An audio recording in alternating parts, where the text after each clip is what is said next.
is it secularism or is it just the loss of narrative? If we'd have gotten rid of the God stuff, but kept this real attachment, I mean, people often quote, or used to quote, the founding fathers of this nation as if they were quoting hadiths of the Prophet Muhammad. Like they just like, an argument was settled in politics by figuring out what the founding fathers thought. Can you imagine that today? In a debate today, someone says, but didn't you know that Thomas Jefferson thought there should be a separation between church and state? Who cares what Thomas Jefferson thought? These were sort of, crazy white old men, and that's how people see it now, right? And so the thing that's lost is not necessarily religion, it's this American narrative. It's the narrative that's important now, I think.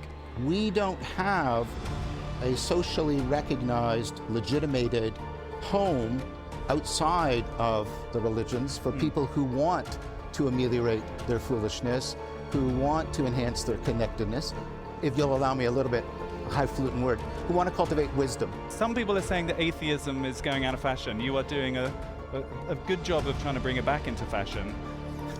Do you find something in that atheistic philosophical line of inquiry to fill your soul?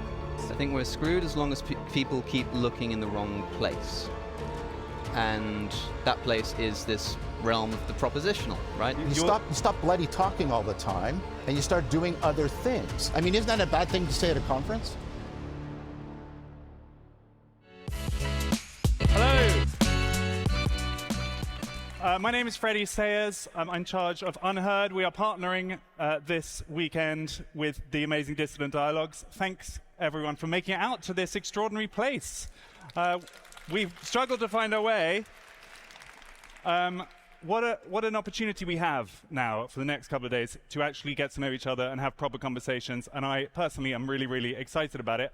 Without further ado, our first panel, our first deep dive, we're going off the deep end straight away today, is addressing the question of meaning.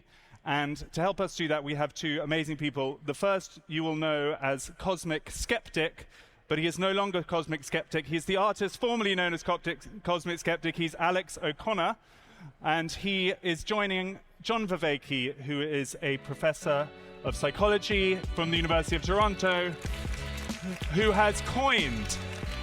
Come. John, sit over here. You might know John's YouTube series, Awakening from the Meaning Crisis. So this question, we could not have two better people to help us solve. That's it. So, what do we do when we don't go to church? Is there underlying all of these culture wars, political crises, identity crises, some big, hard to define question, which is basically the gap where religion used to be? Will people come to big industrial buildings in Brooklyn to gather and find meaning in the future, do we think? Alex O'Connor, is there a meaning crisis? I want to say yes. I want to say a misleading yes, because I think that people often, I think the title of this panel is Finding Meaning in a Secular Age. I'm not sure that the meaning crisis that we're in is strictly due to or related to secularism in particular. I think that if there is a meaning crisis, it can be described as the human condition. If you look at what people say on some self-help YouTube video about Albert Camus, talking about going into work, coming home, tide comes in, tide goes out, sun up, sun down, and none of it means anything. Sure, you can find that there, but you can also find it in the book of Ecclesiastes. This isn't a new thing. And so when people talk about the meaning crisis and feel a bit pessimistic about the fact that, you're struggling to find a reason to be and a reason to act, the first thing that I'd like to point out is that this isn't some modern phenomenon. It's exacerbated by new specific modern phenomena, social media, phone addiction, this kind of stuff. But the idea of struggling to find meaning is no new problem. So you're an atheist. Yes. A proud atheist. A reluctant atheist. Where do you get your meaning from? Well, I was trying to think about what meaning actually means. And generally when talking about it, I try to give some clever sounding academic definition. But I was reading Blaise Pascal's Pensées, the Thoughts. This marvelous volume, and I don't think it was ever supposed to be published, but in the first part, Man Without God. He talks about the concept of boredom. There's this wonderful passage on the concept of boredom. And he says, it's where you get this famous quote that all of man's troubles spring from his inability to sit alone in a room in silence. And he imagines somebody who tries to pass their boredom by gambling. Every day he goes and places a stake in the hopes that he'll win some money. And this is how he stops himself from being bored. And Pascal says, well, give this man all of the money that he could have won in the gambling game on the condition that he can't play anymore. And you'll make him unhappy because there's no thrill in it, there's no excitement. Okay, so he doesn't just want to win the money, he wants to play the game. Okay, says Pascal, allow him to play the game, but he's guaranteed not to win the money. You're also going to make him upset. Okay, so what is it then? You need something like not having the thing desired, along with the illusion that once you achieve the thing that's desired, it's going to make you happy. But because having the thing on its own isn't actually going to make you happy, you also need to not have it. So meaning has to be something like that slightly self-deceptive position of identifying happiness in something you don't have, believing that you can achieve it, and then constantly not achieve it, right? Because it used to be the case that the things that, I mean, with the sort of centers of meaning, the self-help stuff that I was mentioning a moment ago, they say, you know, seek discomfort, cold showers, and go to the gym and eat healthily and this kind of thing. And it's because, you know, it used to be that when you wake up, it was a gamble.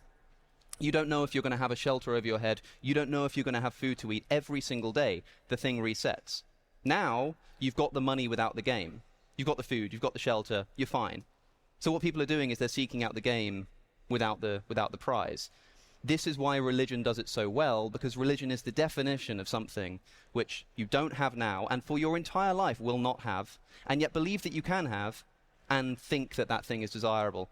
That must be the thing that religion serves. So, look, I was really happy to be invited and speak here, and I think it's wonderful, but when somebody asks me where do I find my meaning, I'm like, I'm as much in this struggle as anybody else. There's nothing that I can do to help you find it, except for firstly helping to try and recognize what it is that we're actually looking for. And I think it's maybe something like that. John, do you recognize that struggle, that description, or do you have a bit more of a sort of purposeful view of it? Well, no, I mean, I respect Alex, what he's saying, and I think there's important truths in it. I would say initially, I agree with Alex. There's a perennial problem of meaning, Ecclesiastes or books of the same ilk. And I think this has to do with the fact that we are perennially prone to despair because the very processes that make us intelligently adaptive also make us perpetually susceptible to self-deception. And we can get bound up and cut off and disconnected from ourselves and other people. So I think there's definitely a perennial aspect, cross-cultural, cross-historical aspect to it. I think what's specific about what I call the meaning crisis is that those perennial problems usually have had perennial solutions. There have been, and the solutions are not what we call belief systems. They are systems, or better, make it more sort of dynamic, ecologies of practices, ways of transforming consciousness, cognition, character, community, that give people a sense that they're ameliorating this self-deception and enhancing their connectedness to themselves, to other people, to the world. And those ecologies of practices have been housed in various things, or homed is better. They've been homed in religions, but they've also been homed in these things that sort of hang on the border between philosophy and religion, like Buddhism and Taoism, and maybe Stoicism.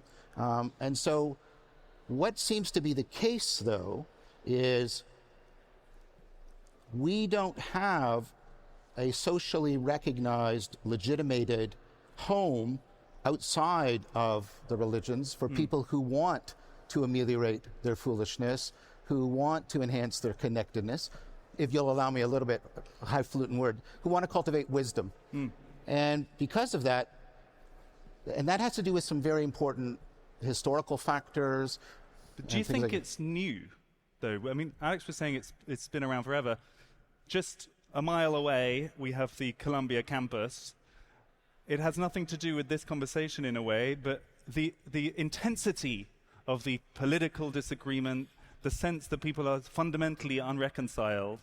Do you think that is just another manifestation of this? Do you think we are in a particularly... Very, very much. And I think from an anthropological point of view, not a theological point of view, from an anthropological point of view, these are religious events.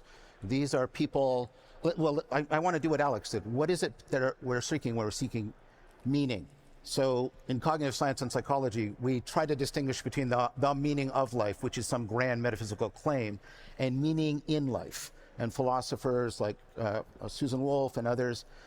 So what this is that it sort of has a bunch of factors, but one is, does the world make sense to you? Think of all the things you have in a video game and why people want to be in video games. Does the world make sense to you? Is there a story that you can play a part in? And is there a way for you to level up, for you to get better as a person, to enhance your agency? And so it's this fundamental sense of connectedness. And so you can determine meaning in life by asking people 3 questions. What do you want to exist even if you don't? How really real is it? And how much of a difference do you make to it now? These people in these events, they want to connect to something, a cause that's bigger than themselves. And they want it to exist. They think the universe is a better place if this cause is there. They want to they think it's really real. They think these are real events. This is significant, important. This isn't like going to the store and buying milk. And they think they can make a difference by participating in it, committing to it. And so I think it's very much, and the fact I think is very much an act about trying to get this connectedness. And the fervor means that it's being driven by, a tinge of anxiety, a tinge of hunger, a tinge even of, potential despair. I mean, they would say, if they were here right now on this panel, they'd be pretty cross by that suggestion, I think, because they would say there are big problems. These are issues which they're engaging with in a practical way. Alex, do you look at the news? Do you look at stuff happening like in Colombia? Every day there are now these what appear to be completely unreconcilable battles. Do you see something existential in them, or do you think it's just politics or culture war? Or well, existentialism is always sort of at the basis of political and cultural dispute. There's always some like bedrock that people are working from. Because if there weren't, then you could just solve these disputes by using reason. You could just sort of figure out what the disagreement is, figure out who most agrees with the bedrock that you both share, and there you go, like problem solved. But no, there's some kind of philosophical bedrock. The thing that people are looking for, the reason why you can't just argue people out of this stuff, and it's something that I've spoken to John about before, and I think we'll agree on, is that wherever this meaning thing exists, if you look at traditional centers of meaning, art and poetry and religion, like one of the unifying features is that it is non-propositional. Yes. It's not something that you put into a syllogism. It's not something that you sort of rationalize and argue. Means? So it's like, okay, the way I'll explain it is, I imagine, I kind of wanted to make like a sketch. What I'm trying to say is that the way of doing philosophy that arises with the analytic philosophical tradition, so trying to translate all philosophy into like if P then Q, P therefore Q, like that rationally follows, logical deduction, that kind of stuff. This is not how people interact with the world. This is not how people behave. If you open the Bible, you do not find a single syllogism. Like, this is not why people come to believe in God. This is probably something you'll talk about with Richard Dawkins and Ayaan Hirsi Ali. I imagined, for example, this sketch I wanted to make. There's like a man who is in desperation about to throw himself off a bridge, and someone comes up to him and says, "What are you doing?" And he says, I'm just so hopeless, life has no meaning. And the guy says, "Well, have you ever thought about the question of God?" And he says, I've thought about it sometimes. Maybe I feel like I'm being listened to. And then he recites a poem to him, and he's overwhelmed with beauty, and he considers getting off of the ledge. And the man talks him through this narrative. He tells him about his own struggles with meaning and purpose. And the man's like, okay, I feel heard, I feel seen, and he's about to climb back over the ledge. But then he remembers that the principle of sufficient reason fails because of modal fatalism in the academy, and so he throws himself off the bridge. It's not how people think. It's not how people behave, right? Like this, like Keats says that, he says, "Do not all charms fly at the mere touch of cold philosophy. Philosophy will clip an angel's wings, conquer all mysteries by rule and line." But you have a whole show devoted to philosophy. This is your topic. How? Yes. Is that the time? I think we're... Yeah, I do, but... Presumably you find it helps you. I mean, I'm really fascinated to know you make where some people are saying that atheism is going out of fashion. You are doing a good job of trying to bring it back into fashion. Do you find something in that atheistic philosophical line of inquiry to fill your soul? No, but atheism doesn't really have that kind of content, right? And you're right that my show is all about philosophy, but whereas when I was like a 17 or 18-year-old getting started, my whole show, my whole shtick was doing the well actually thing, was doing, well, don't you know that commits that logical fallacy and therefore that doesn't actually follow from that. And you know what, it worked. People liked it. They thought, oh, this is cool, and they watched it. The reason I'm saying this now is because, I'm not a 17, 18-year-old anymore. I've realized it's not what connects with me. It's not, like, I can't remember where it comes from, but C.S. Lewis at one point talks about how when he made this shift, and what I'm trying to say is that where I used to do that, I still talk about philosophy, but I am trying to encourage my audience to, instead of getting down and analyzing every brushstroke of a painting and trying to understand the Mona Lisa by looking at it through a microscope and trying to figure out what the pigment is, by just stepping back and looking at the picture and realizing that that's what you were supposed to be doing all along. C.S. Lewis, when he made this kind of shift, because C.S. Lewis used to be an atheist. He used to be the rationalist atheist type. And then, okay, he becomes a Christian, but before that he realizes the importance of narrative and the non-propositional. And he realized that he was being asked by what I see as now sort of the popular philosophical analytic tradition. He's being asked to deny that which is most real to him. Meaning, purpose, narrative, stories that connected with him. He was being asked to deny that and accept as true the things that were most unreal to him. Like numbers and abstractions and sort of geometric shapes that sort of exist somewhere in the Platonic form of the realm of forms or whatever. And that's just not how humans work. So you're already on the C.S. Lewis journey then. You did 2 steps out of 3. Yes. Get you back here in 10 years. You mentioned my previous YouTube name. It's why one of my good friends used to call me his second favorite CS. I can't see something like that coming around the corner, but I've learned a lot from the man about specifically this. But C.S. Lewis himself, even being one of the most prolific apologists for Christianity in the world, realized that it's not about the apologia. He wrote a poem called The Apologist's Evening Prayer, which he imagined sitting down and those spending days and days arguing successfully for God's existence. I can do it if you want. It's like 2 paragraphs. It's quite short. I don't want to take up too much time. It's wonderful. He says, from all my lame defeats, and oh, much more, from all the victories I seemed to score, from cleverness shot forth on thy behalf, at which, whilst angels weep, the audience laugh, from all my proofs of thy divinity, thou who'd give no sign, deliver me. Thoughts are but coins. Let me not trust instead of thee their thin-worn image of thy head. From all my thoughts, even my thoughts of thee, thou fair silence, fall and set me free. Lord of the narrow gate and needle's eye, take from me all my trumpery, lest I die. And coming from C.S. Lewis, that is an extraordinary revelation about what all of this is really about. Well, we promised surprises. To have the famous atheist quoting beautiful C.S. Lewis poetry is a great beginning to this conversation. John, you don't recite C.S. Lewis. What do you do to... Are you a theist? Are you halfway to being a theist?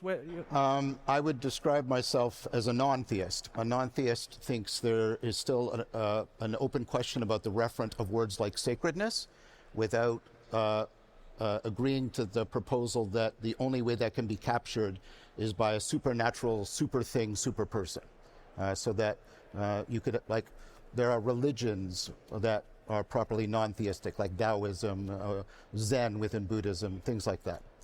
But I want to pick up on something Alex said. First of all, like you, I'm very impressed with the flexibility and depth of Alex's thought. I want to pick up on what he said about the non-propositional. This is a big chunk of my work as a cognitive scientist. I've been arguing that there are 4 kinds of knowing. There is 1, the propositional, what Alex has critiqued. And each one of these has its own kind of memory.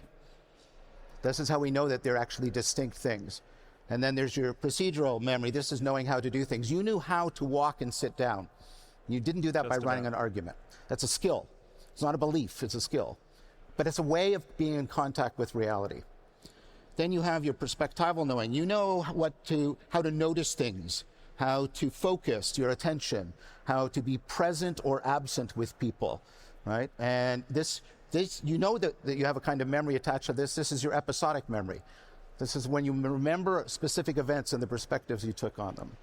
And then there's a deeper kind of memory that's called your participatory memory, your participatory knowing. This is you're knowing by how you and the world fit together, given biological constraints, cultural constraints, historical constraints. For example, there was all kinds of things laid out for you culturally and biologically about walking on the stage and sitting in a chair. That was all available to you, in which if I dropped you into Papua New Guinea, you'd be going like, right? You wouldn't know. So all of those things. Now, why is that important given what Alex said? Well, the argument is that those non-propositional kinds of knowing are where most of your cognitive agency is. That's where most of your meaning making is. Let me give you an example.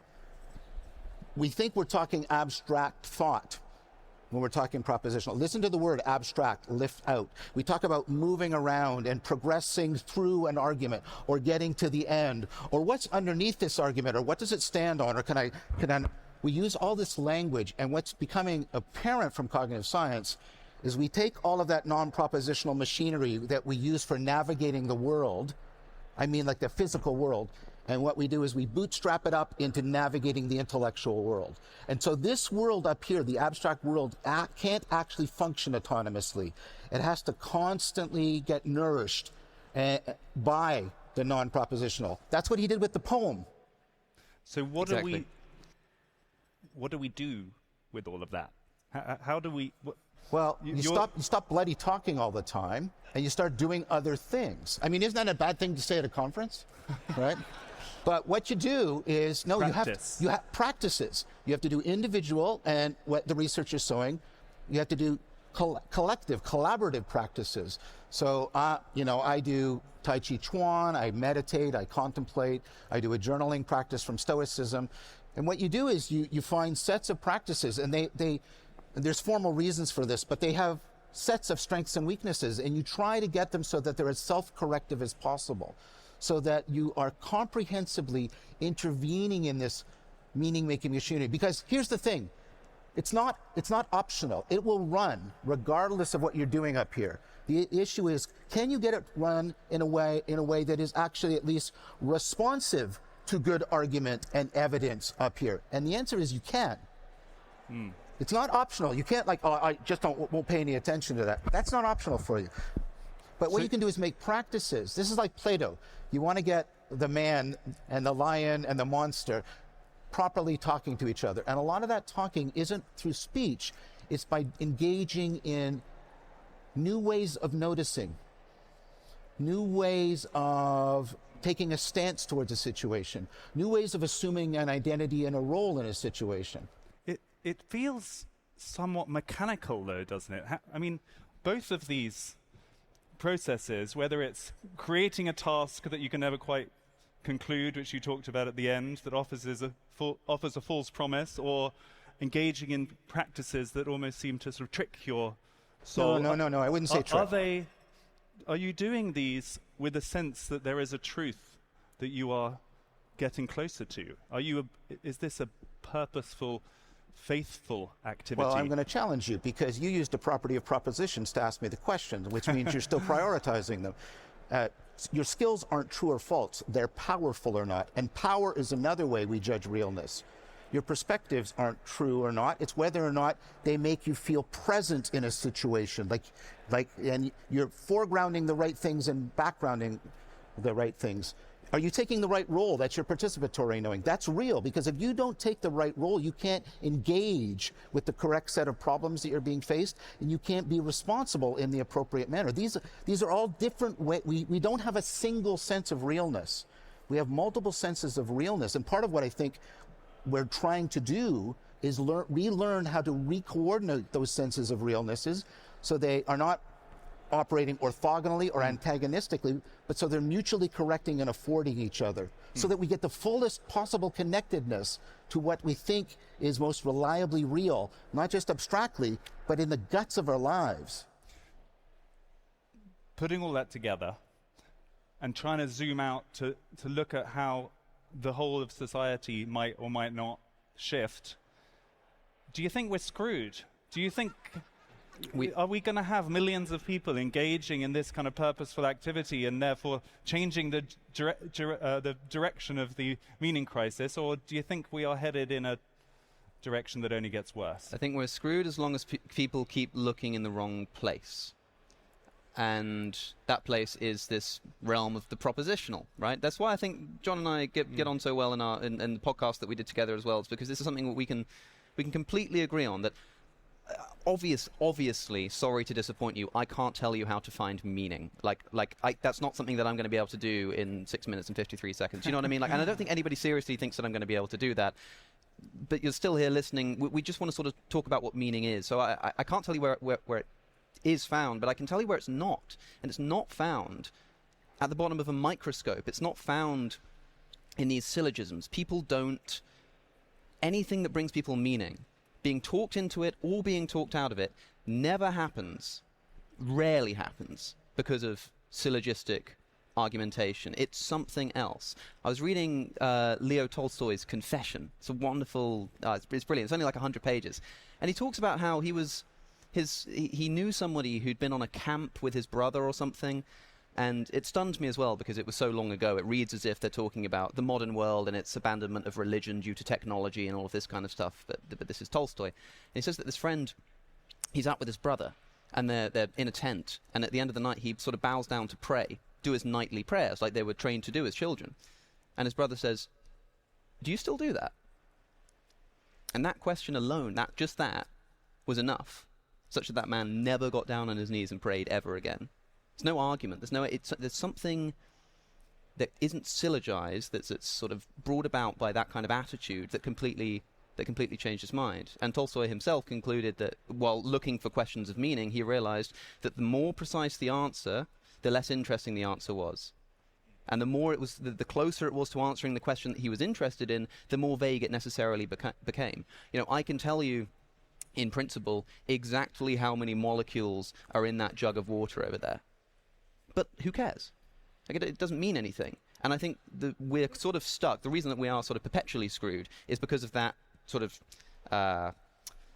that discorrelation, that anti-correlation, that the more specific the answer becomes, the less interesting a question it's answering with relation to meaning. Wherever meaning is, in other words, it has to sort of lie within the gaps there.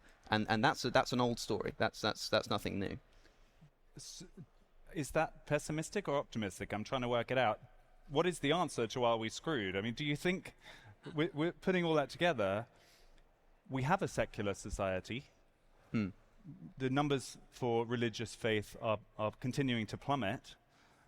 Do you think there are mechanisms, narratives, poems, structures that will help rebuild something out of this? Yeah, I don't think it's because, look, I'm speaking very the people who have said that I'm on some kind of C.S. Lewis conversion story might get excited by the things that I'm saying. Don't be fooled. The reason I talk about religion so much is just because it's the best example of a narrative of a story. It's the most successful example of a narrative of a story. But the thing that's providing the meaning, the thing that I think is causing people to not be despairing if they're really sort of head first into this religious stuff, is not because of the religion, it's not because of because again, the thing that makes religion different from any other form of narrative is its propositional content, the belief in a god, the belief in a specific set of ethical codes.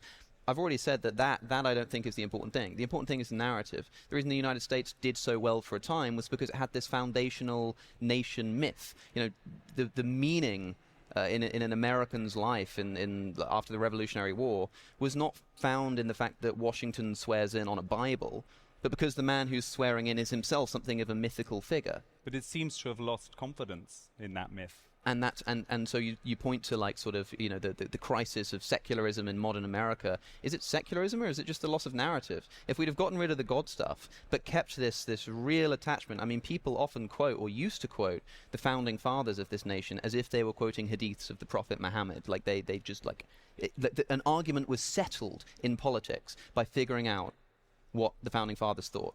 Can you imagine that Not today? anymore. In a debate today, someone says, but didn't you know that Thomas Jefferson thought there should be a separation between church and state? Like, who cares what Thomas Jefferson thought? You know, these were sort of, you know, crazy white old men, and that's how people see it now, right? And so the thing that's lost is not necessarily religion, it's this American narrative. It's the narrative that's important now, I think. John, do you think we're coming to the conclusion of this half hour? Do you think there are narratives that are on the up? Do you think there is cause to feel like this is not just a downward trajectory? I think there's increasing sign for what I call the advent of the sacred. There are people who, because I'm in conversation with them and I both study them scientifically and participate with them. There's all these emerging communities of practices, all these new ways in which people are trying to get at a home for their desire to connect and to transcend sort of the prison of their egocentric way of life.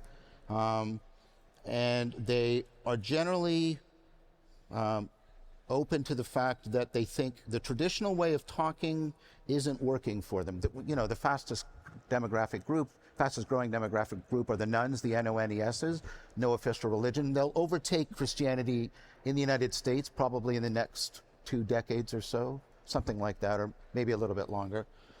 And these people are not by and large sort of, you know, just dyed-in-the-wool analytic atheists.